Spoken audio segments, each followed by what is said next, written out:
અત્યંત વેદનાગ્રસ્ત સ્થિતિની અંદર મરણ પથારીએ પહોંચી રહેલા રાવણ પાસે જવાની વાત મર્યાદા પુરુષોત્તમ રામચંદ્રજી લક્ષ્મણને કહી રહ્યા છે. મહેન્દ્રભાઈ વાત કરે છે લક્ષ્મણને કે અહીંયા લખા રાવણનો છેલ્લો શ્વાસ છૂટે એની પહેલા એની પાસે જઈ અને રાજનીતિ શીખી આવ. કારણ કે રાવણની રાજનીતિ વખણાય છે. તો મોટા ભાઈ રાવણ પાસે જવાનું શીખવા માટે જયેન્દ્રભાઈ તમારા કરતા કોઈ ફિલ્ડમાં દુશ્મન તમારાથી આગળ હોય સલાહ લેવા માટેની તૈયારી તમારી ખરી કે નહીં? જયેન્દ્રભાઈ અભિમાન શું વાત કરો છો? અભિમાન તમને નડે છે. દુર્યોધનનું પણ અભિમાન ટક્યું નથી, રાવણનું પણ અભિમાન ટક્યું નથી. તો તમારું અભિમાન કેટલું ટકવાનું? ગળામાં કેન્સરની ગાંઠ થાય કે રસ્તામાં એક્સિડન્ટ થાય કે પગલો ભેગા થવું પડે એ વખતે આપણું અભિમાન કેટલું ટકે? શક્યતા કોઈ નથી. પણ આ મનના ખેલ છે, મનના દર્દ અને મનની દવા. એ જો સારી રીતે સમજતા આવડે કે અભિમાન પુણ્ય પરવારે ત્યારે કોઈનું ટકતું નથી, એવા અહંકારના પનારે પડીને મારે નુકસાનના ખાડામાં શા માટે ઉતરવું? રામચંદ્રજી લક્ષ્મણને વાત કરે છે. લક્ષ્મણ જલ્દી છેલ્લો શ્વાસ રાવણનો છૂટે એની પહેલા રાજનીતિ એની પાસે શીખીને આવો. મોટા ભાઈ રાવણ પાસે જવાનું અલ્યા તને ખબર નથી, રાવણની રાજનીતિ વખણાય. રાવણના રાજની અંદર કાયદો હતો. રાતના સમયે દુકાન કે ઘરને કોઈએ તાળું મારવાનું નહીં. ગુરુવાર ઘરને પણ અંદરમાંથી આગળીઓ આપવાનો નહીં. એવા પ્રકારનો રાવણના સમયની અંદર નિયમ હતો. શેના માટે એવો નિયમ પંકજભાઈ? દુકાનને તમે તાળું મારો, ઘરને અંદરથી આગળીઓ મારો સૂતી વખતે એનો સીધો અર્થ શું થયો? કે તમને મારી રાજનીતિમાં ભરોસો નથી. મેં રાજનીતિ એવી ગોઠવેલી છે કે રાતના તમે દુકાનને ગોડાઉનને તાળું ન મારો તો પણ ચોરી થાય. અંદર ઘર આગળીઓ મારેલો ન હોય દરવાજાને તો રાતના તમારું ઘર લૂંટાઈ જાય એવા પ્રકારનો તમને મારી નીતિ ઉપર દહેશત છે, એવી શંકા છે. તો મારા રાજમાં રહેવાની તમારે જરૂરત નથી. મારા રાજમાં રહેવું તો મારી નીતિ ઉપર તમને વિશ્વાસ હોવો જોઈએ કે રાવણના રાજ્યની અંદર ઘરના દરવાજા અંદરથી બંધ કર્યા વગર સૂતેલા હોઈએ તો પણ 12 વાગે કે 2 વાગે ચોરી થવાની શક્યતા નથી. આવી શ્રદ્ધા તમને નથી, આવો ભરોસો નથી મારી રાજનીતિની અંદર. માટે જ રાતના સૂતી વખતે આગળીઓ દેવાનો વિચાર આવે છે, બહારથી તાળું મારવાનો વિચાર દુકાનને આવે છે. એ મારી રાજનીતિ પર શંકા છે. મારી રાજનીતિ પર શંકા હોય તો મારા રાજ્યમાં રહેવાની તમારે જરૂરત નથી. આ રીતે રાવણના રાજની અંદર કાયદો. લક્ષ્મણને વાત કરે છે રામચંદ્રજી કે આ સોનાની લંકાનો સફળ રાજવી છે, રાજનીતિ સારી રીતે એને આત્મસાત કરેલી છે. માટે એનો છેલ્લો શ્વાસ છૂટે એની પહેલા તું રાજનીતિના મહત્વપૂર્ણ પાઠ એની પાસેથી શીખીને આવ. અને એ કાળ મર્યાદા પાલનનો કાળ હતો. દર્શનભાઈ પિતાની ગેરહાજરીની અંદર મોટા ભાઈ પિતા તુલ્ય કહેવાય. એટલે મોટા ભાઈની વાત પિતા તુલ્ય સમજી અને એને આવકારવાની, એના પ્રત્યે આદર ભાવ રાખવાનો એવી મર્યાદા એ કાળમાં પડાતી. અને એના જ કારણે રામચંદ્રજીની વાત સાંભળી અને લક્ષ્મણ ભૈયા ઉપડે છે રાવણ તરફ. મન માનતું નથી. મોટા ભાઈની આજ્ઞા પાળવા માટે મન માનતું નથી, પણ આજ્ઞા પાડ્યા સિવાય બીજો વિકલ્પ નથી. પિતાની ગેરહાજરીમાં મોટા ભાઈની વાત પિતા તુલ્ય માનીને પાળવાની. આજે સગા બાપની વાત પણ દીકરો પાળવા તૈયાર ખરો? જયેન્દ્રભાઈ, કયા કાળમાં તમે લોકો જીવો છો એની વાત ચાલે છે. પિતાજીની ગેરહાજરીમાં મોટા ભાઈની વાત એને પણ ઠુકરાવી શકાય નહીં એવી મર્યાદા પડાતી હતી.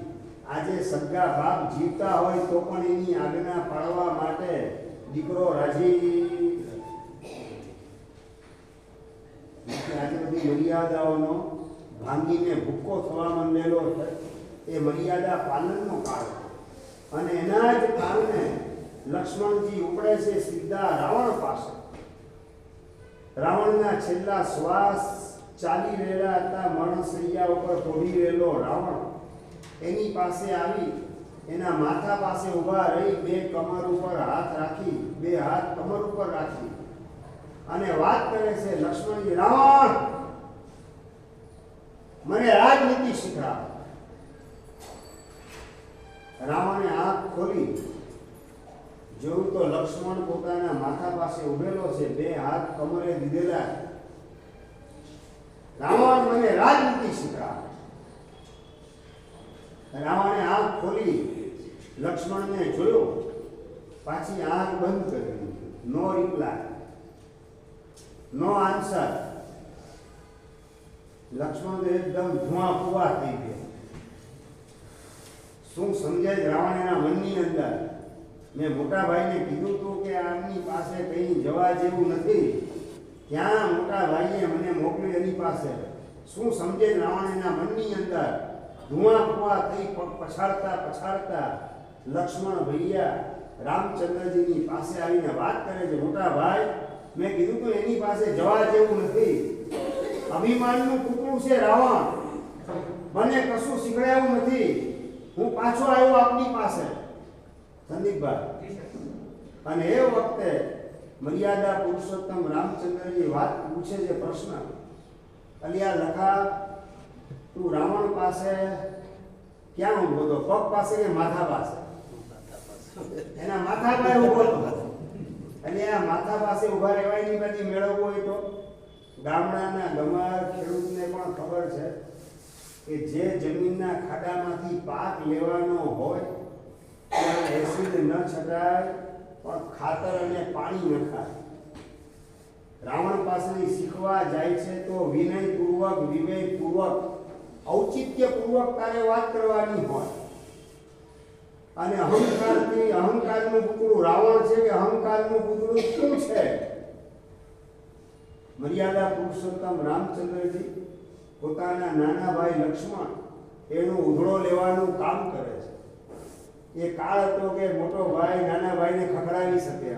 આજે મોટો ભાઈ જયેન્દ્રભાઈ નાના ભાઈને ખખડાવીને સાચી વાત મોટા ભાઈ નાના ભાઈને કરી શકે કે ના કરી શકે?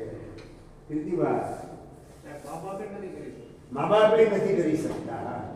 અને દીકરો પરણી ગયો એમની, દીકરો કુંવારો હોય ને કમાતો ન હોય ને 8 વર્ષનો ટેણીયો હોય ને તો પણ એને સાચી વાત કહેતા માએ વિચાર કરવો પડે, બાપે વિચાર કરવો પડે. 4 દિવસની પરીક્ષા આવતી અને ઓલો મોબાઈલની અંદર ટાઈમ પાસ કરતો હોય, કલાકોના કલાક ચેટિંગ કરતો હોય, તમે સાચી વાત કહીશો, બેટા મોબાઈલ મૂકી દે બાજુમાં, ભણવાનું કામ કર, ચોપડી હાથમાં લે. વાત કરી શકે જતીનભાઈ? બાપા દીકરાને વાત કરી શકે? વિનીતભાઈ જવાબ જોઈએ. એના હિત માટેની વાત, લાભ માટેની વાત, સાચી વાત, સારી વાત એ પણ પપ્પા કે મમ્મી દીકરા દીકરીને કેવી હોય તો પણ એને ડર લાગે, ખચકાટ લાગે, સંકોચનો અનુભવ થાય. અહીંયા વિધાઉટ એની હેઝિટેશન, કોઈ પણ જાતના ખચકાટ વગર રામચંદ્રજી વાત કરે. અલિયા તું અભિમાનનું પુતળું કે રાવણ અભિમાનનું પુતળું? એની પાસેથી શીખવું હોય તો પગ પાસે બેસીને વિનયથી વાત કરવાની હોય કે ઊભા રહીને માથા પાસે રહીને વાત કરવાની હોય. તો મોટા ભાઈ એની પાસે ન જઈને આપણે આપણી રીતે વાત કરીએ તો શું વાંધો? અલ્યા લખા, આપણે 14 વર્ષનો વનવાસ ખેડેલો છે, કઈ રીતે રાજ કરવું એનો આપણને અનુભવ નથી. અને આ સોનાની લંકાનો સફળ રાજવી છે. એના રાજની અંદર કાયદો છે, રાતના સૂતી વખતે દુકાનને કે ઘરને કે ગોડાઉનને કોઈએ પણ તાળું મારવાનું નહીં, અંદરથી આગળીઓ મારવાનું નહીં, ઘરનો સૂતી વખતે. આવો આ સોનાની લંકાનો સફળ રાજવીની રાજનીતિ જલ્દી તું શીખીને આવ, વિનયપૂર્વક શીખીને આવજે. બે હાથ જોડી ઔચિત્યથી વિનંતી કરજે, અકળાઈને વાત નહીં કરતો, જલ્દી જા. મોટા ભાઈએ બીજી વાર આદેશ કર્યો અને લક્ષ્મણ ઈચ્છા નથી પણ હવે મોટા ભાઈની આજ્ઞા છે.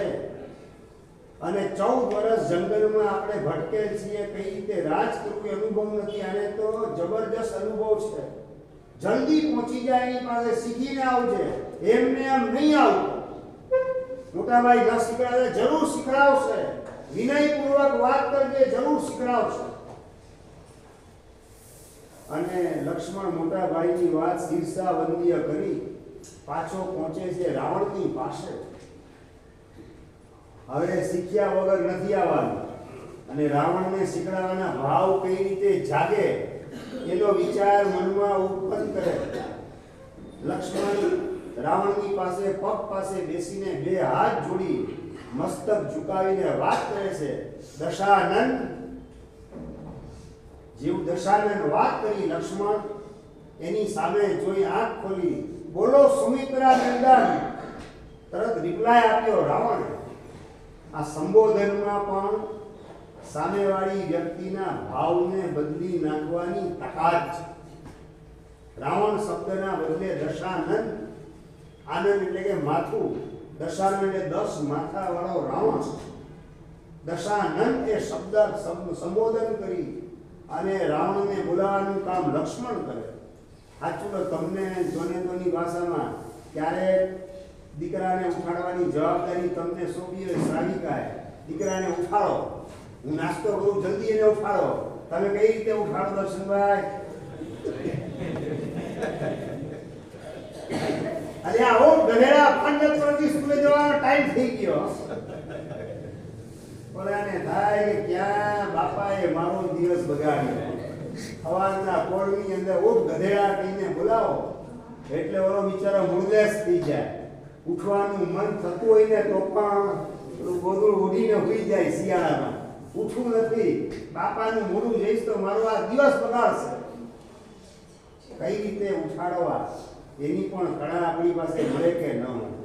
સંબોધન પ્રેમથી કરાય, સારા શબ્દોમાં કરાય, મીઠા શબ્દમાં સામેવાળાને બોલાવાય તો એને ઉઠવાના ભાવ પણ જાગે. બેટા સ્કૂલે બહુ મોડું થશે, સ્ફૂર્તિ રાખજે. એ ક્લાસમાં બેલ વાગશે તો બહાર ઊભા રહેવું પડશે, તારે સ્ફૂર્તિ રાખ, ઝટપટ કર. તારી મમ્મી એ છે ને જો પાણી નાહવા માટે તૈયાર કરી દીધું, ગરમ નાસ્તો તૈયાર રાખેલો છે, સ્ફૂર્તિ રાખજે બેટા. આવી રીતે બોલો સંભાઈ કે ગધેડા ઓઠ. આ સંબોધન પણ કઈ રીતે કરાય એ સમજવાની ને શીખવાની જરૂરત છે.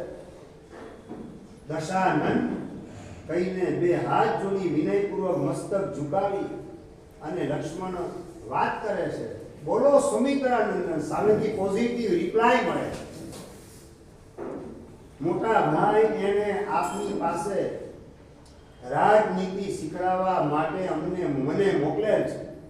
આપ સોનાની લંકાના સફળ રાજવી છો, માટે લંકેશ આપની પાસે રાજનીતિ શીખવા માટે આવે છે. આપને અનુકૂળતા હોય તો કૃપા કરીને રાજનીતિ એના મહત્વપૂર્ણ પાઠ મને શીખડાવો. વિનયપૂર્વક બે હાથ જોડી મસ્તક ઝુકાવી ઔચિત્યપૂર્વક વાત કરે છે લક્ષ્મણ. અને એ વખતે રાવણ વાત કરે છે કે આપના મોટા ભાઈએ યથા સમયે આપને મોકલેલ છે, પણ અત્યારે સમય બહુ ઓછો છે. રાજનીતિના પાઠ ઘણા બધા લાંબા છે, છતાં મહત્વપૂર્ણ 5 પાઠ આપને શીખડાવું છું. એનો અમલ કરશો તો આપ અયોધ્યાના સફળ રાજવી બની શકશો. પ્રકાશો લંકેશ, અને એ વખતે પહેલો પાઠ રાજનીતિનો શીખડાવે છે. ક્યારેય પણ નબળા માણસની નબળી વાત સાંભળવી નહીં. આ પહેલો પાઠ તમે શીખજો. કોણ શીખવા આવે છે? શીખવા કોણ આવે છે? લક્ષ્મણ એટલે પોતાનો દુશ્મન કે મિત્ર? પોતાનો દુશ્મન. યુદ્ધના મેદાન ઉપર મોતના મોઢાની અંદર પોતાને પહોંચાડનાર વ્યક્તિ. અને એ શીખવા માટે આવે છે પોતાની પાસે રાજનીતિ. સાચું લો, તમારી પાસે તમારો દુશ્મન કંઈક શીખવા માટે આવે? ગણેશભાઈ આવે તમારી કુટવી લેવી છે ને? આવે નહીં, તમારી કુટવી લેવી છે એને આવવાનું મન થાય જ નહીં. અને નંબર 2, જયેન્દ્રભાઈ, તમારો દુશ્મન તમારી પાસે શીખવા માટે આવે. સાચું શીખડાવો કે ખોટું શીખડાવો? જવાબ જોઈએ. મોટી ચડાવી સમજી રાખો. બીજાને આપણે ખોટું સમજાવશું. આપણે અનેક વખત ખોટે રસ્તે ચડવું પડે એવા પ્રકારના માર્ગ દેખાડનારા આપણને મળી રહેવાના છે.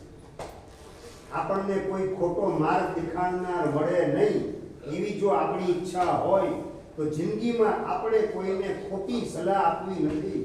ભલે દુશ્મન હોય તો પણ ખોટી સલાહ એને ભૂલે ચૂકે પણ મારે આપવી નથી. સાચી અને સારી સલાહ આપું, એનું હિત થાય, મંગળ થાય ને કલ્યાણ થાય, એનું ઉત્થાન થાય એવી જ સાચી અને સારી સલાહ આપું. સલાહ માંગનાર દુશ્મન હોય કે કોઈ પણ હોય, હું કોકને ખોટું શીખડાવીશ તો મારે ખોટા પાઠ કોકની પાસે શીખવા પડશે અને અનેક ભવ મારા બરબાદ થશે. એવી ભૂલ ભૂલે ચૂકે પણ મારે થવા દેવી નથી. આવા પ્રકારનો સંકલ્પ તમારી પાસે મળે? મૌલિકભાઈ, મારે ક્યારેય કોઈને ખોટો પાઠ ભણાવવો નથી, ખોટી સલાહ આપવી નથી. નક્કી મંગજભાઈ? ભાઈ, દુશ્મનને પણ ખોટી સલાહ આપવી નહીં. સંદીપભાઈ ફાવે? ચાલો દુશ્મનની વાત છોડો, તમારા દીકરાને પણ સાચી સલાહ આપો ખરા? હરિભાઈ, દુશ્મનની વાત સાઈડમાં રાખીએ. તમે તમારા દીકરાને પણ સાચી અને સારી સલાહ આપો ખરા? હરિભાઈ, પંકજભાઈ જવાબ જોઈએ છે. અઘરો પ્રશ્ન છે અશોકભાઈ. તમારા દીકરાને વાત કરો, બેટા મેં તો ભૂલ કરી તારી માનો હાથ પકડીને. શું સંદીપભાઈ વાત કરો ખાનગીમાં? એટલો બેઠો હોય ત્યારે પારસભાઈ વાત કરી શકો. બેટા મેં તો ભૂલ કરી, તું આવી ભૂલ કરતો નહીં. સાચી અને સારી સલાહ દીકરાને આપો. દીકરો એની માને કે દીકરો ને મારે પી જાય ઘરમાં રહેવું પડે, મારે પડે. તમને તમારા દીકરા ઉપર પણ ભરોસો નથી કે હું મારા દીકરાને સલાહ આપીશ કે મારે ઘરમાં રહેવું ભારે પડશે. એવી સ્થિતિમાં દીકરો મને મૂકી દેશે. આ પ્રકારની શંકા તમને તમારા દીકરા જ ઉપર હોય તો દુશ્મન ઉપરનો વિશ્વાસ ક્યાંથી હોવાનો? અહીંયા રામચંદ્રજી તો દુશ્મન પાસે સલાહ લેવા માટે મોકલવાનું કામ કરે. દુશ્મન ઉપર પણ વિશ્વાસ મૂકી શકાય એવી સ્થિતિ હતી એ કાળની અંદર. આજે આ પડતા કાળની અંદર દુશ્મન નહીં, દીકરા ઉપર પણ તમને ભરોસો બેસે નહીં.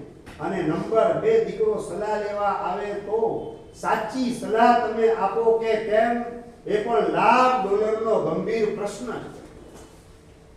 દીકરાને સાચી સલાહ આપો. પારસભાઈ જવાબ જોઈએ.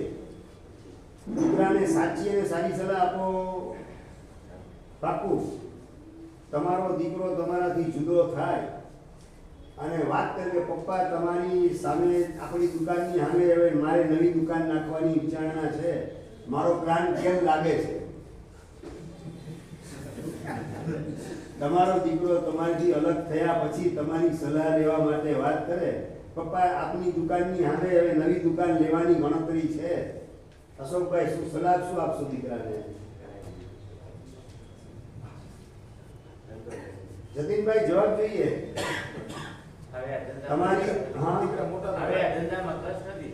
હવે આ ધંધામાં પાસ નથી એટલે તમે વાઇન્ડ અપ કરવાની તૈયારીમાં છો એમ? દીકરો પૂછે પપ્પા વાંધો નહીં, તમે વાઇન્ડ અપ કરી નાખો, હું ચલાવું સામે. તમે આ દુકાન છોડી દો, વાઇન્ડ અપ કરવું હોય તો આ દુકાને હું ખોવાઈ જઈશ. તમારો દીકરો આ વાત કરે સ્વીકારી શકો ખરા? દીકરાને પણ ઊંધા ચશ્મા પહેરાવવાનું કામ તમે કરો તો સીધા ચશ્મા કોને પહેરાવવાના તમે? આ બહુ ગંભીર પ્રશ્ન છે. બસ દરેકને જાણે કે ભયભીત અવસ્થા છે. મારો કોઈ ગ્રાહક લઈ ન જાય, મારી નીતિ કોઈ જાણી ન જાય, બિઝનેસ પોલિસી મારી કોઈને ખબર પડી ન જાય, મારો બિઝનેસ કોઈ તોડી ન નાખે. આ પ્રકારની ભીતિમાં જ મોટા ભાગના જીવો જીવન જીવતા હોય છે. મારું પુણ્ય મને સાચવશે, બીજું મને કોણ સાચવવાનું છે? દીકરો કદાચ સામે દુકાન માંડે તો પણ મને તકલીફ શી છે? દીકરાની ઘરાકી આજનો દીકરો સામે દુકાન ખોલે, જુદા થયા પછી અલગ થયા પછી દીકરો સામે દુકાન ખોલે. જયેન્દ્રભાઈ રાજી? ધનેશભાઈ જવાબ જોઈએ. રાજી કે નારાજ? અશોકભાઈ, દીકરો સામે દુકાન ખોલે, તમારી દુકાનની એક્ઝેક્ટ સામે, રાજી કે નારાજ? નહીં, અંદર રાજીપો નહીં. જયેન્દ્રભાઈ, ગ્રાહક આવે તમારી દુકાને એટલે વાત કરો ને. હવે છે ને આપણે નવી દુકાન સામે પણ ખોલેલી છે એટલે હવે અહીંયા આવવાના બદલે સામે માલ લેવા જજો. વાત કરો ગ્રાહકને. હવે આપણે બીજી દુકાન ખોલેલી છે એટલે અહીંયાની હવે ત્યાં માલ લેવા જજો. વાત એડ્રેસ દેખાડી શકો? પારસભાઈ નહીં? તમે બોલ પાણી અમારી બીજી બ્રાન્ચ નથી. એક જ શું વાત છે? એટલે દીકરાને ત્યાં પણ કમાણી થાય એમાં તમે રાજી નથી. વાત આ જ છે. સગા દીકરાની પણ કમાણી સારી થાય એ જોઈને પણ રાજીપો તમે મનમાં અનુભવી ન શકો તો દુશ્મનનો વિકાસ જોઈ અને રાજીપો તમે કઈ રીતે અનુભવ શકવાના? આ રાવણ લક્ષ્મણ એટલે દુશ્મન પોતાનો, સલાહ લેવા માટે આવનાર દુશ્મન એને પણ સાચી અને સારી સલાહ આપવાનું કામ કરે છે. આ જાણ્યા પછી નથી લાગતું કે રાવણ બનવું પણ સહેલું નથી? દુશ્મનને પણ સાચી સલાહ આપવાનું કામ મરણ મચાવીએ પોઢી રહેલો રાવણ કરી છે. ખોટી સલાહ મારે કોઈને આપવી નથી. સાચી સલાહ અને સારી સલાહ આપે કે ક્યારેય નબળા વાળ માણસની નબળી વાત લક્ષ્મણ તું સાંભળતો નહીં. આ પહેલી રાજનીતિ શીખજે. મેં શૂર્પણખાની વાત સાંભળી કે તમારા અંતઃપુરની અંદર સીતાને ટક્કર મારેની વાત તો જવા દો, સીતાની બરોબરી કરી શકે એવી પણ એક રાણી તારી પાસે નથી. તારે આ સોનાની લંકામાં ધૂળ પડી ધૂળ. આ શૂર્પણખાએ નબળી વાત મારા કાનની અંદર સંભળાવી અને મેં એને હોંશે હોંશે સાંભળવાનું કામ કર્યું અને મનમાં ગાંઠ બાંધી કે બસ હવે સીતા મારા અંતઃપુરની અંદર જોઈએ, મારા રાણી વાસની અંદર સીતાનો પ્રવેશ ન કરાવું તો મારું નામ રાવણ. આ મારા પતનની ઘોર ખોદાવાનું કામ શૂર્પણખાની વાત સાંભળી અને એનો અમલ કરવાની તૈયારી રાખી. એમાં મારા પતનની ઘોર ખોદાઈ. મારા પતનની આ શરૂઆત નબળા માણસની નબળી વાત સાંભળવાના માધ્યમથી થઈ. લક્ષ્મણ, તારું ક્યારેય પતન થાય નહીં એવી ઈચ્છા હોય તો નબળા માણસની નબળી વાત ક્યારેય પણ સાંભળતો નહીં. તમે તમારા દીકરાને પણ વાત તો ખરા, બેટા નબળા દોસ્તારની સોબત રાખતો નહીં, કુસંગના રવાડે ચડતો નહીં, બાકી જિંદગી આખી તારી બરબાદ થઈ જશે. તમારા દીકરા દીકરીને પણ આ સાચી વાત સારી વાત કહો કે ના કહો? આમાં શું પ્રોબ્લેમ છે પારસભાઈ? કહો બરાબર ને? એટલે તમે સોફાસેટ ઉપર બેઠા હો દીકરાની સાથે ઓચિંતાની ઘંટડી વાગે મોબાઈલ, તમારીની મોબાઈલ, દીકરાનો મોબાઈલ. દીકરો તમારી બાજુમાં બેસીને વાત કરી શકે ને?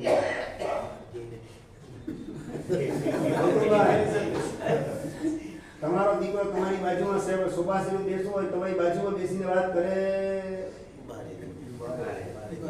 કેમ? તમે પારકી વ્યક્તિ છો કે તમે એના સગા વાત કરી દેશો? ગૌતમભાઈ, એ દીકરો ગેલેરીમાં કેમ જઈને વાત કરે, તમારી બાજુમાં બેસીને કેમ વાત ના કરી શકે? જાણવું છે મારે. શું પ્રોબ્લેમ શું જયેન્દ્રભાઈ? તમારી હાજરીમાં દીકરો સોફાસીમાં બેસીને વાત કરે, પ્રોબ્લેમ શું? પેલા લેન્ડલાઈનમાં તો આજ કરતા ને તમે કામ પપ્પાની હાજરીમાં વાત કરતા હતા. તમે દીકરા તરીકે તો પપ્પાની હાજરીમાં ફોન આવે, પપ્પાની હાજરીમાં જ ત્યાં વાત કરતા હતા. હવે એવું શું થઈ ગયું મોબાઈલ લેવા પછી કે દીકરાએ તમારી બાજુમાં બેસીને વાત કરવામાં સંકોચ અનુભવવો પડે અને બહાર ગેલેરીમાં જવું પડે? વાય શા માટે? અશોકભાઈ જવાબ જોઈએ. આ તમારી દુનિયાના પ્રશ્નો, અમારી દુનિયાના પ્રશ્નો નથી. મારી દુનિયાના પ્રશ્નો તો હું જવાબ આપું. તમારી દુનિયાના પ્રશ્નો છે જવાબ તમારે આપવાનો હોય. કીર્તિભાઈ, હવે એવું શું થઈ ગયું મોબાઈલ આવ્યા પછી જેના કારણે દીકરાએ ગેલેરીમાં જઈને વાત કરવી પડે, પપ્પાની હાજરીમાં બેસીને વાત ન કરી શકે? આવું કેમ? સંદીપભાઈ, શું કારણ ઊભું થયું? શું મર્યાદા? પપ્પાની હાજરીમાં કોઈ પણ વ્યક્તિનો ફોન આવે તો વાત કરીએ તો મર્યાદાનું પાલન કેવા? હવે તમે ઊંધા ચશ્મા મને પહેરાવો, દીકરાને તો પહેરાવો છો, મને ઊંધા ચશ્મા પહેરા. સાહેબ, બાપાની હાજરીમાં આવી વાત ન કરાય એટલે બહાર ગેલેરીમાં જઈને વાત કરીએ કે મર્યાદાનો ભંગ કે બીજું કાંઈ? બહાર ગેલેરીમાં વાત કરીએ ને આવે મહેન્દ્રભાઈ, ઘરે આવે દીકરો ગેલેરીમાંથી અંદર રૂમમાં, તમે પૂછો ને બેટા કોની હારે વાત કરતો તો? પ્રશ્ન કરો કે ના કરો મૌલિકભાઈ? બેટા કોની હારે વાત કરતો તો? અડધો કલાક સુધી મોબાઈલમાં વાત કોની હારે કરતો તો? હરિભાઈ, જવાબ સાચો મળે? પેલા તો પૂછી શકો, પૂછી શકો? પૂછાય જ નહીં. એટલે તમે દીકરાના બાપ જોડે કોણ જોડે પૂછો છો? પૂછાય જ નહીં એમ બોલો છો.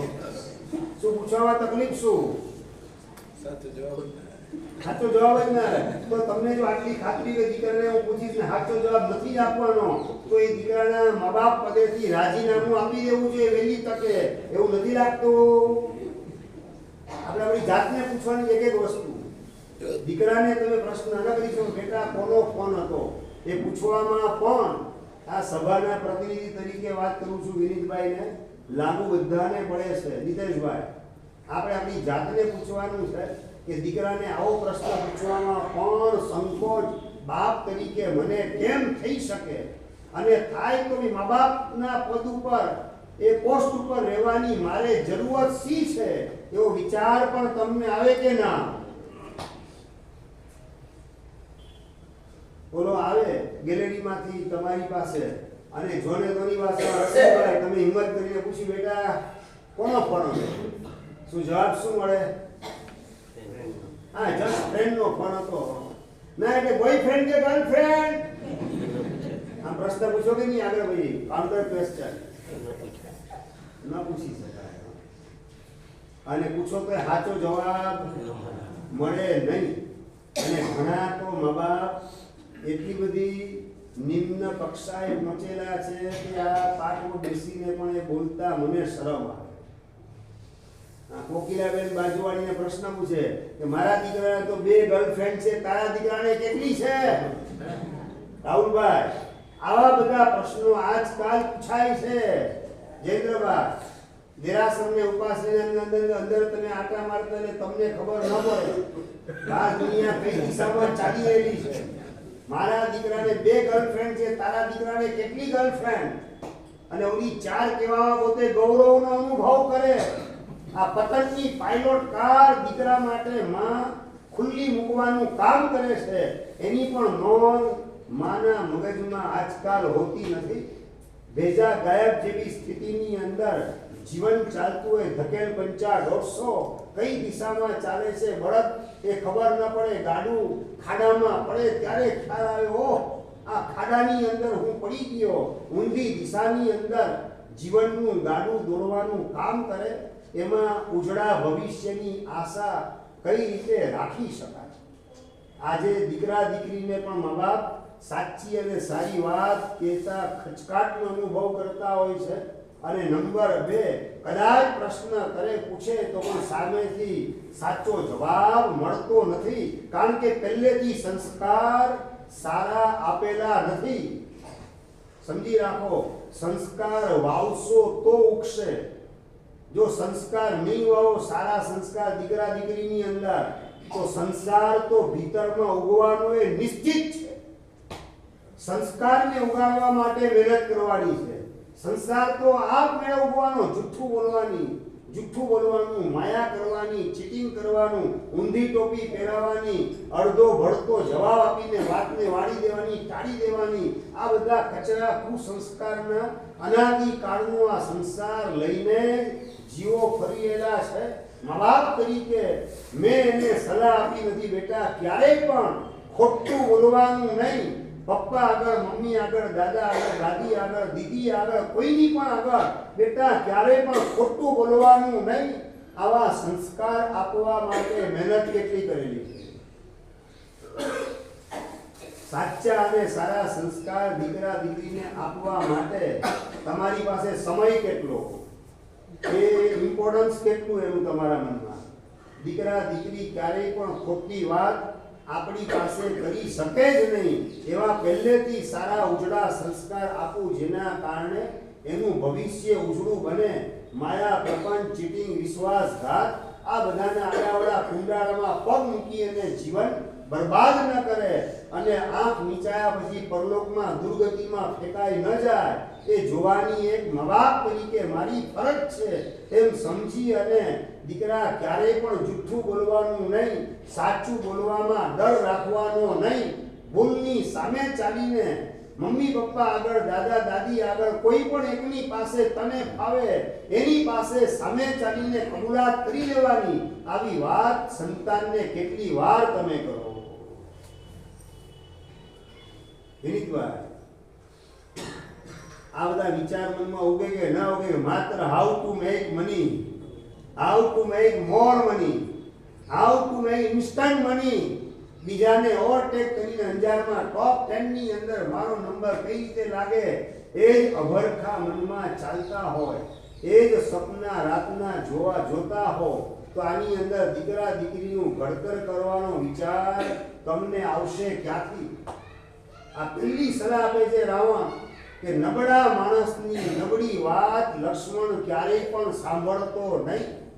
બીજા નંબરની સલાહ આપે છે, નબળી વાત સાંભળ્યા પછી, કદાચ સંભળાઈ ગઈ તો સાંભળ્યા પછી એનો અમલ કરવાની ઉતાવળ ક્યારેય પણ કરતો નહીં. આ બીજા નંબરની સલાહ રાવણ આપે છે. મેં નબળી વાત સાંભળી અને નિર્ણય કરી લીધો, સીતાનું અપહરણ કરી મારા રાણી વાસની અંદર સીતાને ગોઠવી દઉં. નિર્ણય મનોમન કરી દીધો, અમલ કરવા માટે હું પહોંચ્યો, પણ એ અમલ કરવાની અંદર વોટ નેક્સ્ટ, રિઝલ્ટ શું આવશે એનો વિચાર મેં કદાપી કર્યો નહીં. નબળા માણસની નબળી વાત સાંભળવી નહીં. નંબર 2, નબળી વાત કદાચ સંભળાઈ જાય તો પણ નબળી વાત એનો અમલ કરવો નહીં.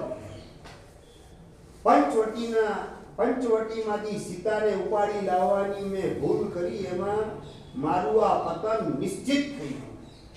મોટી બેનની વાત સાંભળીને કદાચ મેં આંખ નીચામણા કરેલા હોત તો એટલું નુકસાન થાત નહીં, પણ આંખ નીચામણા કરવાના બદલે એનો અમલ કરવાની અંદર ગોઠવાઈ ગયો. એના કારણે મારું પતન નિશ્ચિત થઈ ગયું. લક્ષ્મણ ક્યારેય પણ નબળો વિચાર, એનો અમલ કરવાની ઉતાવળ કરવી નહીં. અને નંબર 3, નબળો વિચાર અમલ કરવો જ હોય તો સારા માણસની સલાહ લીધા વગર નબળો વિચાર એને અમલમાં મૂકવો નહીં. વિભીષણની સલાહ જો માની હોત, નબળો વિચાર મનમાં આવી ગયો સીતાના અપહરણનો, વિભીષણની સલાહ માની હોત તો આ રિઝલ્ટ આવ્યું ન હોત. પણ વિભીષણની સલાહ માનવાના બદલે સાચી સલાહ સામેથી આપવા માટે આવેલો મારો નાનો ભાઈ વિભીષણ, એને દેખાવ કરી અને લંકાની બહાર મેં તગેડી મૂક્યો. નબળી વાતનો અમલ કરતા પહેલા સજ્જન માણસની શાણા માણસની સલાહ લીધી હોત, વિભીષણની સલાહ લીધી હોત, તો આ પતન મારું થાત નહીં.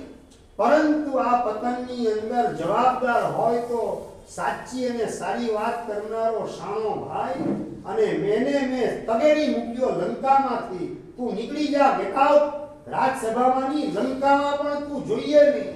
આવેશમાં આવીને મેં એને તગેડી મૂક્યો. એના જ કારણે મારા પતનની ખાઈ મેં ખોદી નાખી ને એની અંદર હું દફનાઈ ગયો. લક્ષ્મણ ક્યારેય પણ નબળી વાત, નબળો વિચાર મનમાં આવીને અમલ કરવા માટે તૈયાર થતો હો ત્યારે સારા માણસની, સજ્જન માણસની સલાહ લીધા વગર એનો અમલ કરતો નહીં. આ ત્રીજા નંબરની સલાહ જીવનભર માટે યાદ રાખજે. પતનની ખાઈની અંદર ફેંકાવનો હોય. હું તમને કહું, ક્યારે તમને નબળા વિચાર આવે, એનો અમલ કરવાની તૈયારી કરો. એ વખતે કોઈ સારા માણસની, સજ્જન માણસની, સારા માણસની સલાહ લેવા જાઓ કે ન જાઓ? સંદીપભાઈ જવાબ જોઈએ. મહેન્દ્રભાઈ, નબળા વિચારનો અમલ કરતા પહેલા સજ્જનની સલાહ લેવી છે, એના વગર એનો અમલ કરવો નથી. આવી માનસિકતા કેટલી? જતીનભાઈ સજ્જન માણસ જ ગોતો મુશ્કેલ. શું માં તમારી હાલત દુર્યોધન જેવી જ થઈ ગઈ. શું દ્રોણાચાર્યની પાસે બધા પાઠ ભણતા હતા, 100 કૌરવ ને 5 પાંડવ, અને દુર્યોધનને મોકલે છે સવારના પોરમાં કે હસ્તિનાપુરમાંથી એક સજ્જન માણસ શોધીને સાંજે તારી સાથે લેતો આવો. સજ્જનને શોધવા માટે દુર્યોધન ગયો હસ્તિનાપુરમાં. થોડી આવી યુધિષ્ઠિર આવ્યો, આ હસ્તિનાપુરમાંથી એક દુર્જન માણસને શોધીને લાવજે. સારું કહતથી બંને ઉપડ્યા હસ્તિનાપુરની અંદર. તપોવનમાંથી, ગુરુકુલમમાંથી ઉપડા, દ્રોણાચાર્ય પાસેથી ઉપડ્યા પોતે ગામ તરફ, અને સાંજના બંને પાછા આવે છે એકલા. દુર્યોધનને પ્રશ્ન, અલ્યા તને કીધું મને આ હસ્તિનાપુરમાંથી એક સજ્જન માણસને શોધીને તારી સાથે લઈને આવજે. ગુરુદેવ, આપની સામે જ સજ્જન માણસ ઉભો છે. સમજાય જતીનભાઈ? આખા હસ્તિનાપુરમાં દુર્યોધનને એક સજ્જન મળ્યો નહીં. દરેકની અંદર કંઈક ને કંઈક એને ભૂલ દેખાય. આ તો કે ઉદાર છે પણ પાછો અભિમાની. આ માણસ કેવો છે તો કે લોભીઓ છે. આ માણસ સેવા કરે છે પણ ક્રોધી સ્વભાવ ઘણો છે. ના, યુધિષ્ઠિર સાચું બોલનાર છે પણ જુગારનું એને વ્યસન છે. દરેકની અંદર કંઈક ને કંઈક ખાંચા દેખાય. ક્યાંય કોઈ નિર્દોષ સજ્જન દેખાતો નથી. અને અંતે મેં મારામાં જોયું તો મારા જેવો સજ્જન આખા હસ્તિનાપુરમાં કોઈ દેખાય નહીં. એટલે આપણી સામે સજ્જન ઉપસ્થિત છે, આદેશ ફરમાવો. આ જતીનભાઈએ વાત કરી કે સજ્જન મળવો મુશ્કેલ છે. અને નંબર 2, દુર્યોધન એ આવી ગયા, પાછળ જ યુધિષ્ઠિર આવતો હતો. એ પણ એકલો જ આવે યુધિષ્ઠિર. અલિયા યુધિષ્ઠિર, તને કીધું તું તારે હસ્તિનાપુરમાંથી દુર્જનને શોધીને મારી પાસે લાવવાનો છે. અને 2 હાથ જોડીને યુધિષ્ઠિર વાત કરે, ગુરુદેવ આપની સામે દુર્જન હાજર છે. દરેકની અંદર કંઈક ને કંઈક ગુણ દેખાય. દુર્યોધનમાં જોયું તો દુર્યોધન પણ પોતાના ભાઈ સાથેનો પ્રેમ તો અદ્ભુત છે એને. એટલે એને પણ દુર્જન તો ન કહેવાય. ગાંધારી જે છે એના પતિ પ્રત્યેની કેટલી વફાદારી છે. આંખે પાટા બાંધી દીધા. એકો એકની અંદર ગુણને ગુણના દર્શન થાય. ક્યાંય મને દોષ જેનામાં ભરેલા હોય ઠસો ઠસ એવી એક પણ વ્યક્તિ દેખાય નહીં હસ્તિનાપુરની અંદર. અને મેં મારામાં જોયું તો મારા જેવો બદમાશ આ દુનિયામાં બીજો કોઈ નથી. મોસમ કૌન કુટિલ ખલ કામી. કબીરજી વાત કરે છે કે મારા જેવો કોણ કુટિલ, ખલ, લુચ્ચો અને કામી માણસ હશે? બસ પોતાની અંદર જ દોષના દર્શન કરતા આવડે તો દોષનો સુધારો ઝડપથી થવા માંડે. દુર્યોધન એને હસ્તિનાપુરમાં એક સજ્જન મળ્યો ને, અને યુધિષ્ઠિરને આખા હસ્તિનાપુરની અંદર એક દુર્જન મળતો.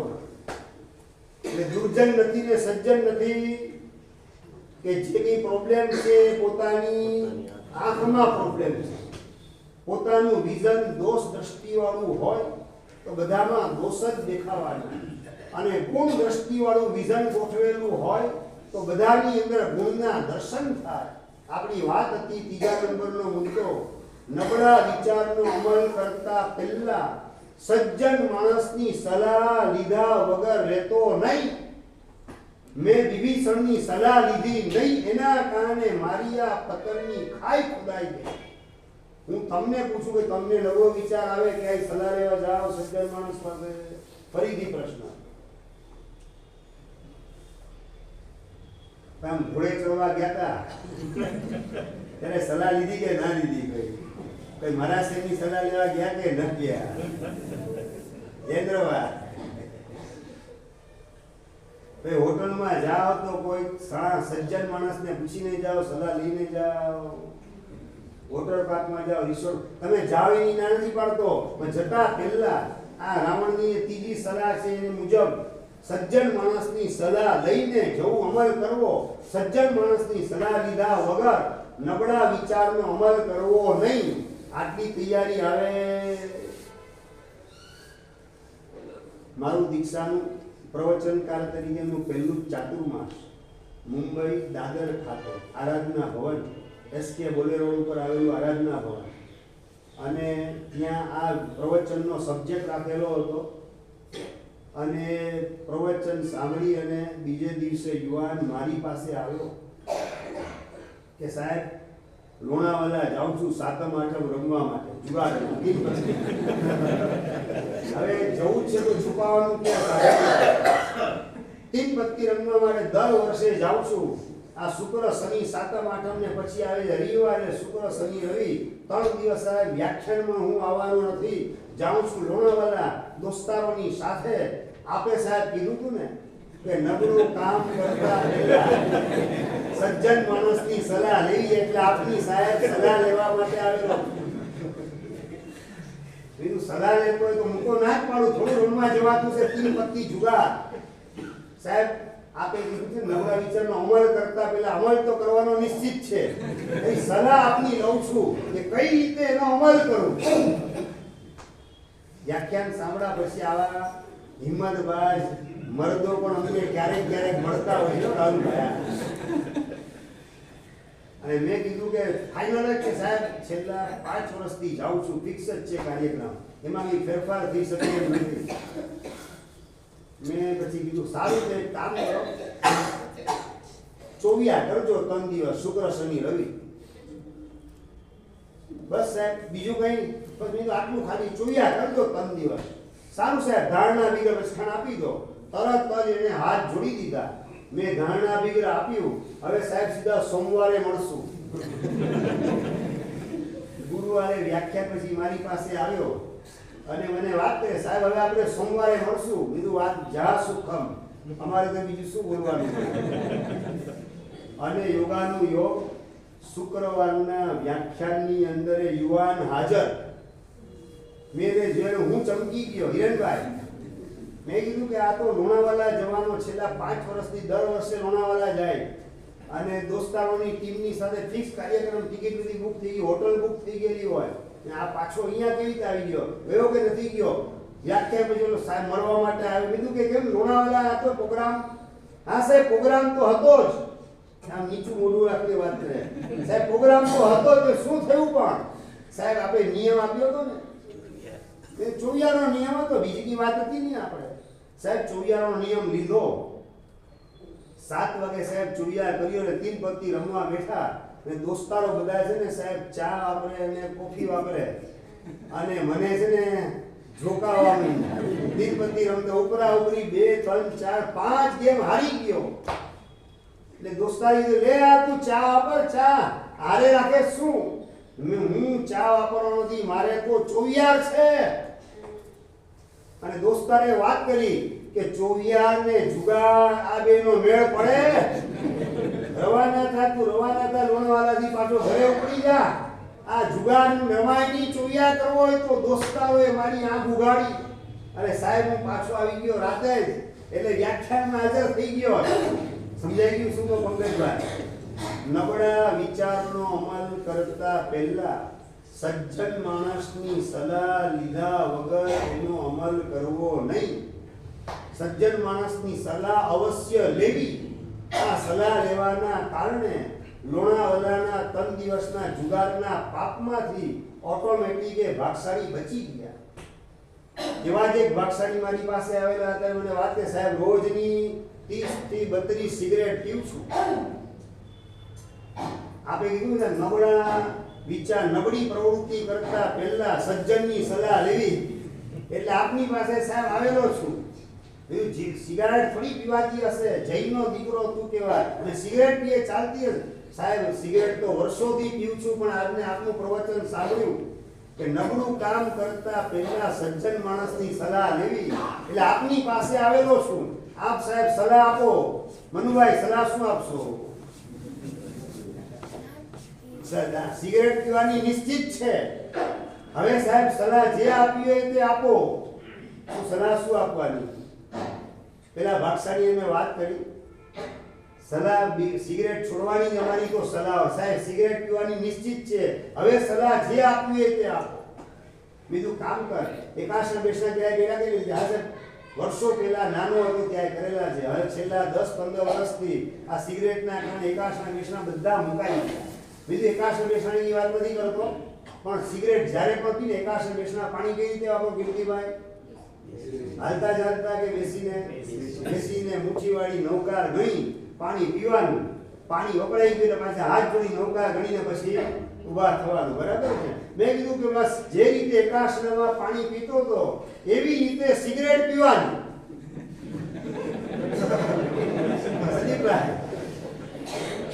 એટલે સાહેબ પીવાની તો છૂટ નહીં. પીવાની છૂટ એ તારો વિષય કેટલી પીવી છે. 30-32 35 થાય તો વાંધો નહીં, એ તારો વિષય. પણ જેટલી આ પીએ બેસી મુઠ્ઠીવાળી નૌકાર ગણી અને છેલ્લી ફૂંક મારી દે, સિગરેટ ફેંકી દે, પછી નૌકાર ગણી બે હાથ જોડી ઊભા થવાનું. બરોબર? સારું સાહેબ અભિગ્રહ આપી દો. અભિગ્રહ લઈ લીધો. આ તમે પીવાની તો છૂટ જ છે. આમ અશોકભાઈ સિગરેટ પીવાની મનાઈ નથી આવતી. અને ઓલો બીજે દિવસે મારી પાસે આવીને વાત કે સાહેબ ભારે થઈ ગઈ. થયું શું?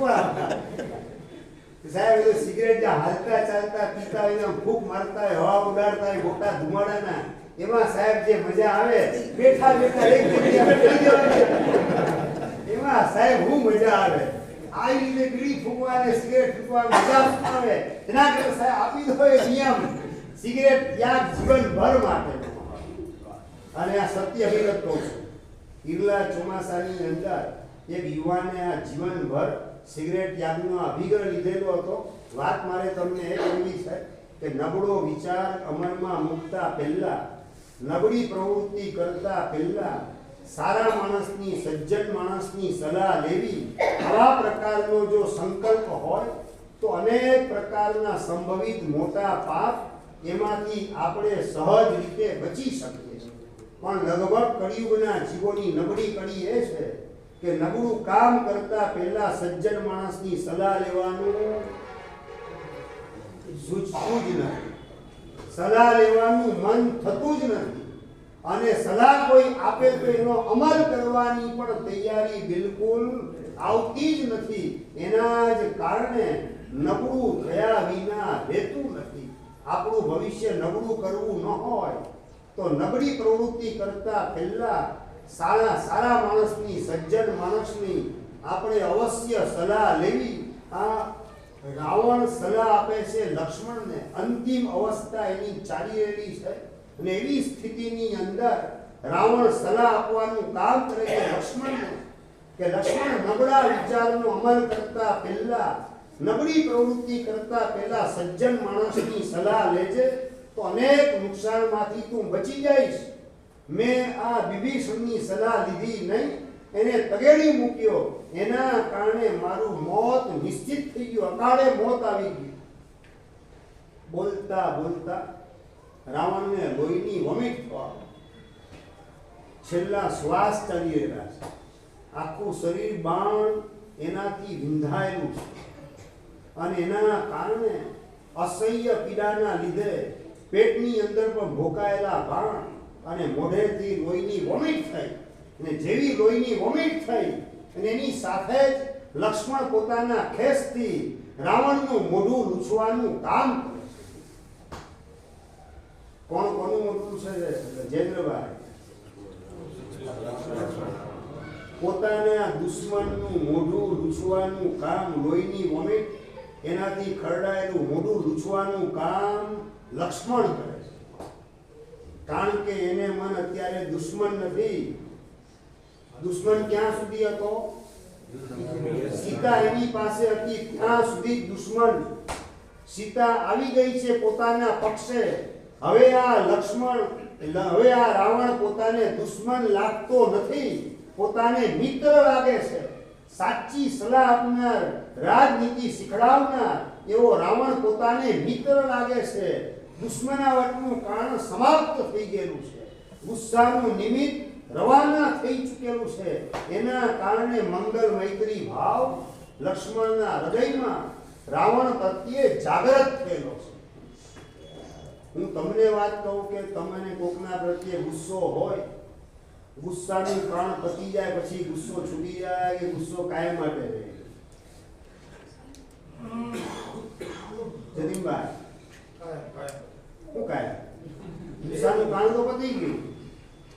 તમારા કોકે 50,000 દબાવેલા હોય અને 25 ધક્કા ખાધા છતાં 50,000 આપેલા નથી આપવા, થાય તે કરી લે એવી તમને ધમકી આપવાનું પણ કામ કર્યું, અને માન એની પાસેથી 50 ધક્કા ખાધા, ભાઈ 50,000 આવ્યા.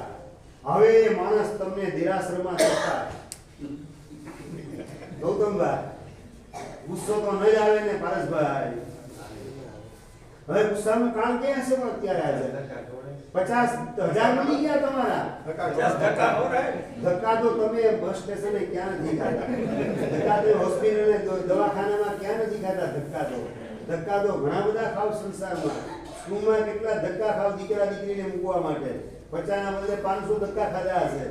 ત્યાં ગુસ્સો ક્યાં આવે તમને? ધક્કા ખવડાવનાર જો એના પર ગુસ્સો હોય તો પછી સ્કૂલ વાળા પર ગુસ્સો આવવો જોઈએ તમને. 50,000 નતા આપ્યા ત્યાંથી તમે ગુસ્સો કર્યો એ તમારો વિષય. 50,000 આપી દીધા. હવે એ વ્યક્તિ પ્રત્યે ગુસ્સો જિંદગીમાં ક્યારેય આપણા મનમાં જાગે નહીં એની ગેરંટી મળે? વિનીતભાઈ જવાબ જોઈએ. નહીં. ગુસ્સાનું નિમિત્ત હોય ત્યાં સુધી તો ગુસ્સો તમે કરો છો જ. તો ગુસ્સાનું નિમિત્ત નીકળી ગયા પછી પણ ગુસ્સો તમારો છૂટતો નથી. આ લક્ષ્મણ પાસેથી આટલું શીખવા જેવું છે કે રાવણે સીતા સોંપી દીધી, સીતા મળી ગઈ. હવે ગુસ્સાનું નિમિત્ત નીકળી ગયું, દુશ્મનાવટ સમાપ્ત થઈ ગઈ. હવે મંગલ મૈત્રી ભાવ, અને એના જ કારણે લોહીની વમિટ થાય પોતાના ખેસથી, એનું મોઢું પ્રેમથી લૂછવાનું કામ લક્ષ્મણ ભૈયા કરેલા છે. આપણે આના ઉપરથી બોધપાઠ એટલો લેવાનો છે કે ગુસ્સાનું નિમિત્ત નીકળી ગયા પછી સામેની વ્યક્તિ પ્રત્યે આપણે કદાપી ગુસ્સો કરવો નથી, ગુસ્સો સંગરવો નથી. અને નંબર 2, માનો કે તમે ગુસ્સાને સંગરી રાખો, ફાયદો શું? ચાલો જતીનભાઈ બોલો, ફાયદો શું? ચાલો તો ફાયદોની નુકસાન ખરું કે નહીં? ચાલો એની વાત કરો. બીપી કોને લાગુ પડે? આપણે. ડાયાબિટીસ કોને લાગુ પડે? કોલેસ્ટ્રોલ આવે પછી. હા, પછી બધું આવે, બધું જ આવે. હા, એટલે આપણા પતનની ખાઈ ખોદવાનું કામ આપણે કરીએ કે બીજા કરે? તો બીજા પ્રત્યે મનમાં ગુસ્સો સંગ્રહી એને તો નુકસાન આપણે પહોંચાડી શકીએ એમ નથી, પણ આપણે આપણા જ પગને તોડવાનું પાપ, આપણા જ પગમાં કુહાડો મારવાનું પાપ આપણે શા માટે કરવું? એના પ્રત્યે મનમાં ગુસ્સો સંગ્રહીને ગુસ્સાનું નિમિત્ત નીકળી ગયા પછી હવે મારે ભૂલે ચૂકે પણ ગુસ્સો એના પ્રત્યે કરવો નથી. નક્કી. જો ગુસ્સો સંગ્રહી રાખવાથી નુકસાન જ હોય, એસિડિટી લાગુ કોને પડે? રાહુલભાઈ, વધુ પડતો ગુસ્સો સંગ્રહી રાખે અંદરમાં, અંદર ધમધમતો ક્રોધ છલકાતો જે ઉભરાતો જ હોય તો એ એસિડિટી કોને લાગુ પડે? અલ્સર પોતાને જ લાગુ પડશે. લીવર પોતાનું નબળું પડશે. લીવર નબળું પડે એટલે એલડીએલ નું પ્રમાણ વધે એટલે કોલેસ્ટ્રોલ વધવા માંડે. આ બધી તકલીફો રામાયણ બધી કેમાંથી ઊભી થાય છે? કોઈના પ્રત્યે મનમાં ગુસ્સો સંઘરવાના કારણે એને તો આપણે કશું નુકસાન પહોંચાડી શકતા નથી. નુકસાન આપણે આપણી જાતને જ પહોંચાડીએ છીએ. તો હવે એ ભૂલ આપણે કદાપી કરવી નથી. હું તો કહું છું, ગુસ્સાનું કારણ હાજર હોય ત્યારે પણ ગુસ્સો શા માટે કરવો? ગુસ્સો કરીને સાચું ગુસ્સો 50,000 કેમ દબાવ્યા તમારા ઓલાએ? એક જનરલ પ્રશ્ન છે. 50,000 તમારા કોકે દબાવ્યા, શા માટે દબાવ્યા? એને તકલીફ હતી, બરાબર? કદાચ એને તકલીફ ન પણ હોય અને દબાય એવું પણ બની શકે. તો સાચો જવાબ એક જ છે કે તમારું પુણ્ય નબળું માટે તમારા 50,000 દબાવ્યા, બીજાના ન દબાવ્યા. સીધો સંદીપભાઈ, બાજુવાળાને ન દબાવ્યા, સામેવાળાને ન દબાવ્યા, તમારા જ દબાવ્યા 50,000. સીધો અર્થ એનો એ કે તમારું પુણ્ય નબળું. હવે નંબર 2, ગુસ્સો તમે એના ઉપર કરો એટલે પુણ્ય હળગે કે પુણ્ય વધે? એક તો પુણ્ય ઓછું છે અને ગુસ્સો કરીને આપણે આપણું પુણ્ય હળગાવવાનું કામ કરીએ. દુકાળમાં અધિક માસ કે બીજું કાંઈ? જયેન્દ્રભાઈ, તો દુકાળમાં અધિક માસ જે ઊભો કરવાની ભૂલ આપણે શા માટે કરવી? એક તો પુણ્ય ઓછું છે માટે આપણી ઈચ્છા મુજબ બધા ચાલતા નથી. આપણી યારે પ્રતિકૂળ વ્યવહાર કરે, આપણા પૈસા દબાવવાનું કામ કરે, આપણું ઇન્સલ્ટ કરે, આપણી યારે વિશ્વાસઘાત કરે, આપણી યારે છેતરપિંડી કરે, આપણને બદનામ કરે, જે કંઈ બધા કરતા હોય એ બધાની અંદર જવાબદાર આપણું પુણ્ય કાચું, આપણું પુણ્ય નબળું, આપણું પુણ્ય ઓછું, એટલે જવાબદાર આપણે છીએ. હવે એના પ્રત્યે ગુસ્સો કરવા દ્વારા પુણ્યને પાછું વધારે હળગાવીને સુપડા સાફ થઈ જાય પુણ્યના, એવી મૂર્ખામી મારે ભૂલે ચૂકે કરવી નથી. આટલું ન સમજી શકાય? રાહુલભાઈ, એક ને એક બે જેવી ચોખ્ખી દીવા જેવી વાત છે, બીજી વાત છે. આ પુણ્ય ઓછું છે માટે તકલીફ આવે છે ને હવે એના પર ગુસ્સો કરવા દ્વારા થોડું ઘણું પુણ્ય બચેલું એ પણ સળગાવીને સાફ કરી નાખો તો તકલીફ વધવાની કે ઘટવાની? શેના કારણે? કોઈના પ્રત્યે મનમાં ગુસ્સો સંઘરવાના કારણે તકલીફ આપણી જ વધવાની. તો એના કરતા ગુસ્સાને ઓછીરાવી અને સુખી રહેવું એ 7 દરજ્જે સારી વાત છે. એમ નથી લાગતું? નક્કી? બરાબર, નક્કી. હવે કોઈના પ્રત્યે મનમાં ગુસ્સો સંઘરવો નથી. ચપ્પલ ચોર પકડાય તો પણ એના પ્રત્યે મનમાં ગુસ્સો સંઘરવો નથી. જેના પ્રત્યે ગુસ્સો સંઘરીએ એની આરે વેર ઝેરના અનુબંધ ઊભા થાય. આ ભવની પરંપરા આપણી બગડી જાય. આવતા ભવમાં એને તમે ભેગા થા કયા ફોર્મમાં? એ નોળીઓ બનીને તમે સાફ થાવ અને તમને જીવતે જીવતા પીખી નાખવાનું કામ કરે. એવા વેરના ભવની પરંપરા ઊભી થવા દેવી નથી. માટે ભૂલે ચૂકે પણ મનમાં કોઈના પ્રત્યે ગુસ્સો સંઘરવો નથી. વેરની ગાંઠ કોઈના પ્રત્યે બાંધવી નથી. ને એમાં પણ ગુસ્સાનું નિમિત્ત નીકળી ગયા પછી તો હરગીઝ ગુસ્સો મારે એના પ્રત્યે કરવો નથી. આટલો કમસે કમ સંકલ્પ કરવાની આવશ્યકતા છે. લક્ષ્મણ જે છે મોઢું લૂછીને વાત કરે, દશાનંદ આપને તકલીફ હોય તો લેવા દો, આપ વિશ્રામ કરો. નાના લક્ષ્મણ, 2 જ વાત છે, હમણાં તમને ઝડપથી કહી દઉં છું. ચોથા નંબરની મહત્વપૂર્ણ વાત યાદ રાખજે કે સારા વિચારનો અમલ કરવામાં વિલંબ કદાપી કરવો નહીં. મંદોદરી વાત કરે છે કે સ્વામીનાથ, મારામાં શું ખામી છે, શું કચાશ છે? આપના પ્રત્યેની મારી વફાદારીમાં કચાશ બિલકુલ નહીં. મારા સૌંદર્યમાં કચાશ બિલકુલ નથી. આપના પ્રત્યેની મારી સદભાવનામાં કચાશ બિલકુલ નહીં. તો શા માટે તમે આ સીતાને પકડીને હોડી ઊભી કરેલી છે? તમારો ભાઈ કુંભકર્ણ હોમાઈ ગયો. તમારો નાનો ભાઈ વિભીષણ એ દુશ્મનના પક્ષમાં જઈને બેઠો. નંબર 3, આપણો ઇન્દ્રજીત એ પણ કપાઈ ગયો યુદ્ધની અંદર. ને મેઘ વાહન દીકરો એ પણ હોમાઈ ગયો અને આખું આપણું આ રાક્ષસ કુળ એનો નાશ થવા બેઠો છે. આપણા કુળનો નાશ નોતરવાની ભૂલ શા માટે કરેલા છો? સીતાને તમે સોંપી દો. મંદોદરી સામે ચાલીને વાત કરે છે રાવણને રાતના સમયે શયનખંડમાં. અને રાવણ વાત કરે છે, દેવી મને પણ ખબર છે કે સૂરજ પશ્ચિમમાં ઉગે તો પણ સીતા પોતાની જાત મને સોંપવાની નથી. પથ્થરમાં કદાચ ફૂલ ઉગી જાય તો પણ સીતા મને સમર્પિત થાય તેવી શક્યતા નથી. તોય સોંપી દો. શા માટે રાખો છો? આટલો જો નિર્ણય આપણે કરી લીધેલો છે તો શા માટે સીતાને સંગ્રહેલી છે? સામે ચાલીને સોંપી દો, જેના કારણે તમે બચી જાઓ અને મારા શેઠાનું સિંદૂર ભૂસાતું અટકી જાય. સમજો તો ખરા કંઈક અમારી આપવીતી તમે સમજો. અમારી હાલત કેવી થવાની? દેવી સમજુ છું. હવે આ સીતા એને હાથ પણ મારે લગાડવો નથી. રામને સોંપી જ દેવી છે સીતાને, પણ એકવાર રામને હરાવીને પછી સોંપું. સોંપવાનો વિચાર તો આવેલો છે, સીતાને સોંપી જ દેવી છે, પણ એકવાર સીતા રામને હરાવી અને પછી સોંપું. એમને એમ જો સામે ચાલીને સોંપી દઉં તો દુનિયા કહેશે, જોયું મોટા ઉપાડે સીતાને ઉપાડી લાવ્યો તો સોંપી દેવી પડી ને. રાવણે પણ 10 માથાના રાવણે પણ સીતાને સામે ચાલીને સોંપી દેવી પડી. દુનિયા મારા માટે આ બોલે એ મારાથી સહન થઈ શકે એમ નથી, એટલે સીતાને સોંપવી તો છે જ. બસ રામને આવતીકાલે હરાવી અને પછી સીતાને સોંપીશ. સારો વિચાર આવી ગયો પારસભાઈ, પણ અમલ કરવામાં 24 કલાક ડિલે કરવાનું. રામને આવતીકાલે હરાવી અને પછી સામે ચાલીને સોંપી દઈશ સીતાને. બસ આ સારો વિચાર, એનો અમલ કરવામાં મેં વિલંબ કર્યો, એના જ કારણે મારું મોત અકાળે ગોઠવાઈ ગયું.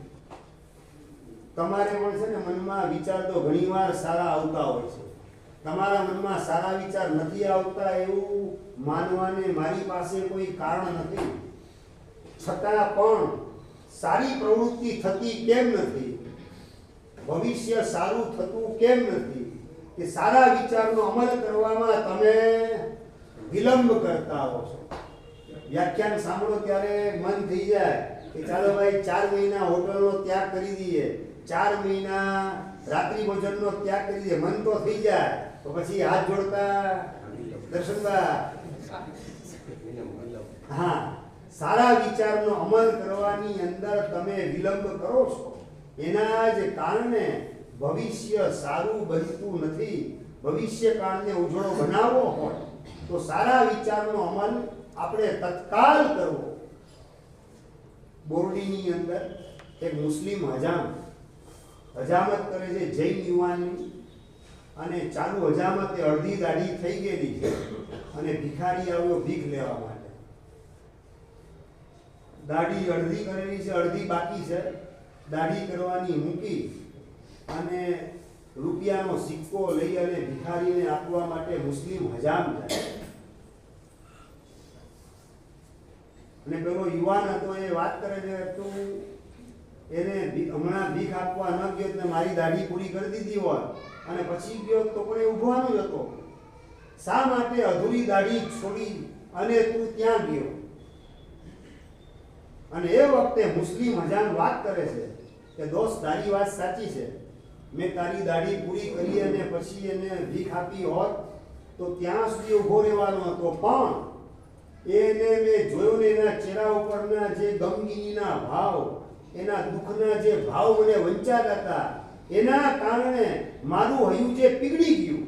તો દાઢી આખી તારી પૂરી કરીને જાઉં, 10 મિનિટ પસાર થઈ જાય, એના મોઢાના ભાવ પલટાતા દેખાય, મારા પ્રત્યે અણગમો વગેરે ઊભો થાય એના મોઢા ઉપર, અને એ વંચાઈને એના કારણે એને ભીખ આપવાના ભાવ મારા ભાંગી જાય એવી શક્યતા પણ ઊભી હતી. અને આવું ન બને એના માટે ભીખ એને તાત્કાલિક મેં આપી દીધી. મુસલમાન હજામ પાસે પણ આવી સમજણ છે કે અત્યારે એના મોઢા ઉપરની દીનતા, એના મોઢા ઉપરનો ગરીબડો ચહેરો, આ બધું જોઈ અને મારું દિલ પીડેલું છે.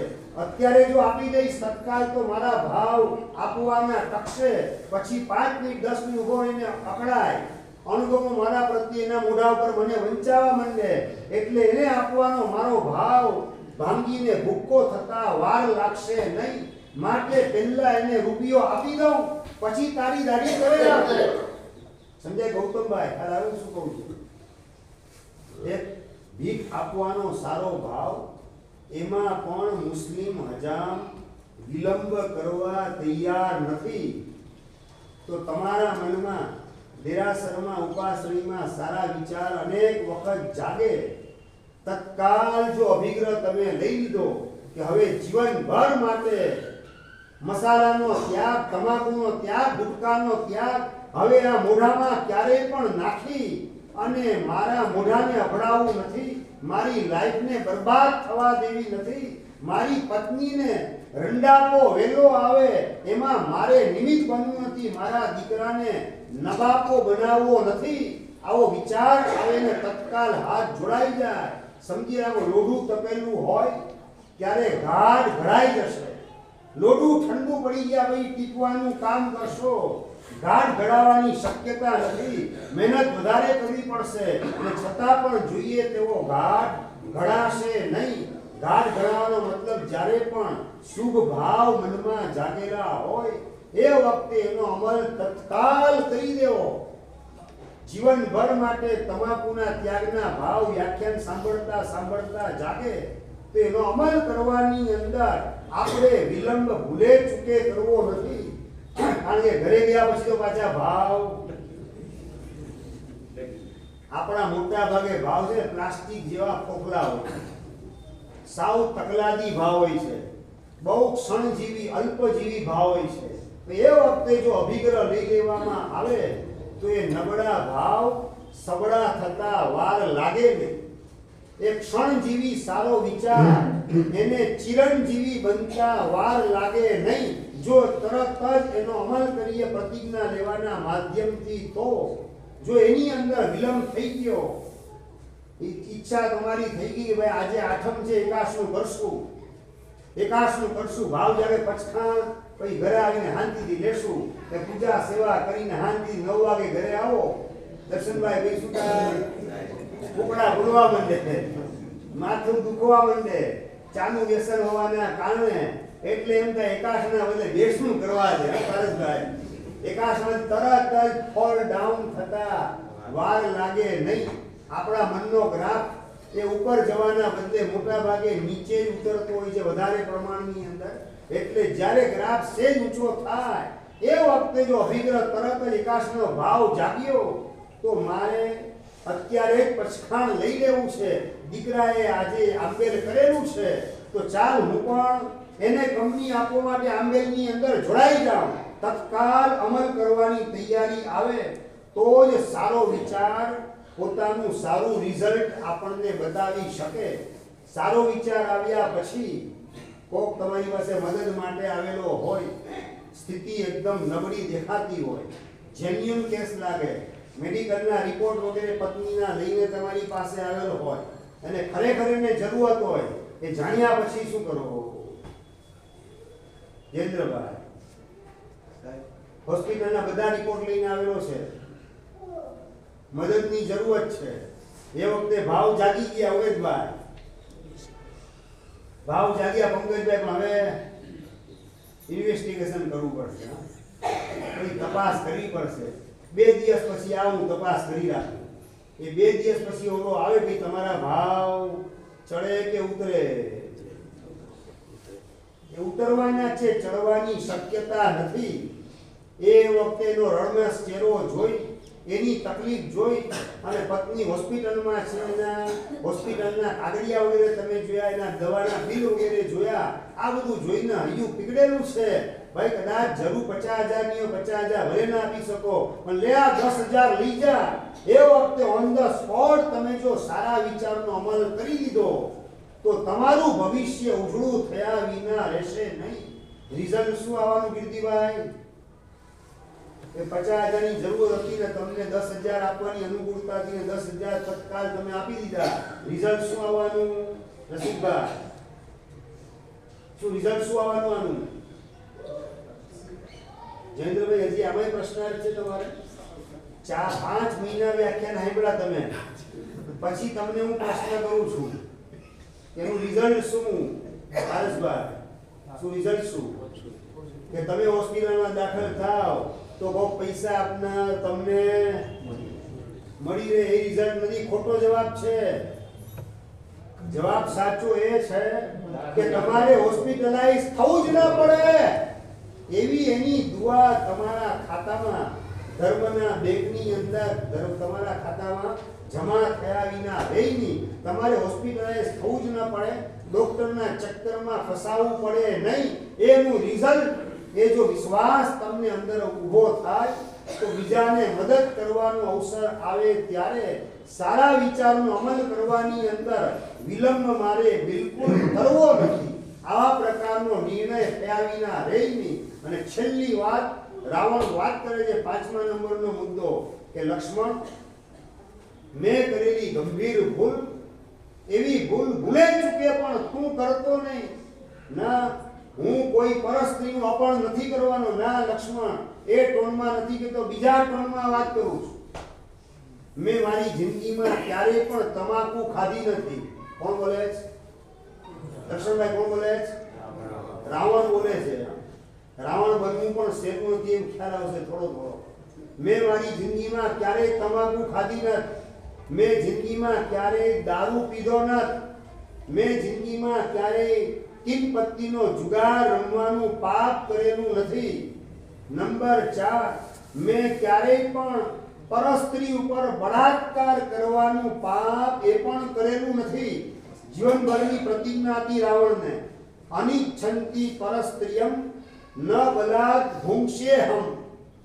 મને મારી સાથે તૈયાર ન હોય એવી કોઈ સ્ત્રી ઉપર મારે બળાત્કાર કરવો નહીં. આવા પ્રકારની પ્રતિજ્ઞા એને મેં સારી રીતે જીવનભર પાળેલી છે. એટલું જ નહીં, જે ઈચ્છેની મને એવી પરસ્ત્રીનો સ્પર્શ એ પણ જિંદગીમાં મેં કદાપી કરેલો નથી. મહેન્દ્રભાઈ, જે મને ન સ્વીકારે એવી પરસ્ત્રીનો સ્પર્શ મેં કદાપી કરેલો નથી. તો પ્રશ્ન તો ઉભો થાય ને તમારા મનમાં કે પંચવટીમાંથી સીતાને તો ઉપાડીને લાવેલો છે, સ્પર્શ કર્યા વિના કેવી રીતે સીતા આવી જાય લંકાની અંદર? જ્યારે મૈયા ભિક્ષામ દેવી કીધું અને લક્ષ્મણ રેખાની બહાર પગ મૂક્યો સીતાએ, અને એ જ વખતે રાવણ પાસે 1008 વિદ્યાનો ધણી રાવણ, અને વિદ્યાનો સ્વામી હોવાના કારણે પોતાના 10 આંગળાના 10 નખ એ તલવાર કરતા પણ મોટા લંબાવી, અને જેવી સીતા લક્ષ્મણ રેખાની બહાર આવી, પંચવટીનું પોપડું એની અંદર 10 આંગળીના નખ તલવાર કરતા લાંબા ભરાવી, પંચવટીના પોપડા સાથે એને ઉપાડી અને પુષ્પક વિમાનની અંદર રાવણે સીતાને મૂકવાનું કામ કરેલું છે. પોતે એનો હાથ પકડી અને અપહરણ કરેલ નથી. જે મને ઈચ્છે નહીં એવી પરસ્ત્રીનો સ્પર્શ એ પણ જિંદગીમાં એક પણ વાર મેં કરેલો નથી. આવા પ્રકારની રાવણની ઉત્તમતા હોવા છતાં રાવણ વાત કરે છે, આવનારી પેઢી મને માફ કરશે નહીં. મારી વિદ્યા દેવીઓ 1008 દેવી વિદ્યાઓને મેં સાધેલી છે.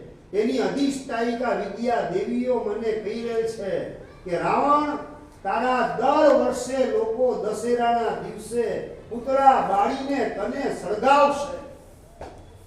કેમ? શા માટે? કારણ કે તે સાધુ સંસ્થાને બદનામ કરેલી છે. સીતાનું અપહરણ કઈ રીતે કરેલું? સંન્યાસીના વેશની અંદર, રાવણ તરીકેના રોલની અંદર નહીં, સંન્યાસીનો વેશ ધારણ કરી અને સીતાનું અપહરણ કર્યું. મતલબ કે ધર્માત્માને મહાત્મા ઉપર વિશ્વાસ મૂકી અને સીતા બહાર આવેલી હતી. ભવિષ્યની અંદર મહાત્મા ઉપર, સંન્યાસી ઉપર, સાધુ ઉપરથી લોકોનો ભરોસો ઉઠી જાય એ હદનું પાપ તે સીતાનું અપહરણ સંન્યાસીના વેશની અંદર કરવા દ્વારા કરેલું છે.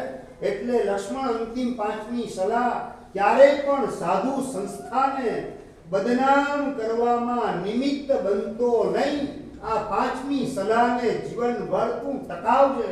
રાવણના ગામે ગામ પૂરા વરે દશેરાના દિવસે, કારણ કે એણે સંન્યાસના એ તમાકુ ખાધું નથી, જુગાર નથી રમેલ, માંસાહાર કરેલ નથી, દારૂ નથી પીધેલ, બળાત્કાર નથી કરેલ, છતાં પણ એના પુતળા બળવાનું કામ તો કે સાધુ સંસ્થાને પોતે બદનામ કરી એના કારણે ગામે ગામ રાવણના પુતળા બળે છે.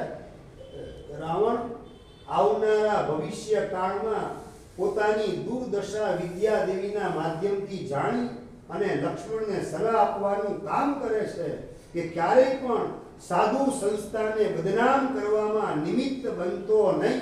આ પાંચમી સલાહ આપી અને ત્યાંને ત્યાં જ રાવણનું પ્રાણ પંખેરું ઉડી ગયું. પરલોક ભેગો રાવણ રવાના થઈ ગયો. વાત મારે કરવી છે, દુશ્મનને પણ તકલીફ વેઠીને પણ સાચી અને સારી સલાહ આપવાનું કામ રાવણે જે રીતે કર્યું એ જોતા લાગે કે રાવણ બનવું પણ સહેલું નથી. દુશ્મનને પણ સાચી અને સારી સલાહ અને પોતાના દોષનું ઓબ્ઝર્વેશન મોતના બિછાના ઉપર કોઢેલ હોવા છતાં પણ પ્રમાણિકપણે પોતાના દોષનું ઓબ્ઝર્વેશન રાવણ કરેલો છે. આપણે મોતના બિછાને નહીં, શાંતિથી પોઢેલા હોય, ડનલોપની ગાદીમાં એસી ચાલુ હોય ને એવી સ્થિતિમાં પણ આપણે આપણા દોષનું નિરીક્ષણ કરી શકીએ કે કેમ, એ $1,00,000 ગંભીર પ્રશ્ન છે. રાવણ પોતાના દોષ પ્રમાણિકપણે જોઈ શકે છે, સમજી શકે છે, સ્વીકારી શકે છે અને પોતાના દુશ્મનને પણ સાચી અને સારી સલાહ આપી શકે છે. આપણે સાણાને સજ્જન કહેવા છતાં પણ આ કેટલી બધી બાબતોમાં આપણે રાવણ કરતા નીચે ઉતરેલા છીએ એ પ્રશ્ન આપણે આપણી જાતને કરી અને રાવણ પણ બનવું સહેલું નથી એમ નહીં. હવે રાવણ જે સદગુણનો વિકાસ સાધીને ગયો એટલા સદગુણને તો મારે કમસે કમ મારા જીવનમાં અપનાવવા છે. અને લક્ષ્મણને આપેલી અંતિમ અવસ્થામાં 5 સલાહ એનો જીવનભર આપણે અમલ કરવો છે એવો સંકલ્પ કરીએ. એ જ મંગલ કામના. જીનાજ્ઞા વિદ્યાવાદનું અમારો વિહાર અત્યારે સાપેડા પેટ્રોલ પંપ તરફ છે. 4:30 વાગે વ્યાખ્યાનનો સમય 5 મિનિટ તમારો વધારી લીધો. જીનાજ્ઞા વિદ્યાવાદનું ઈચ્છા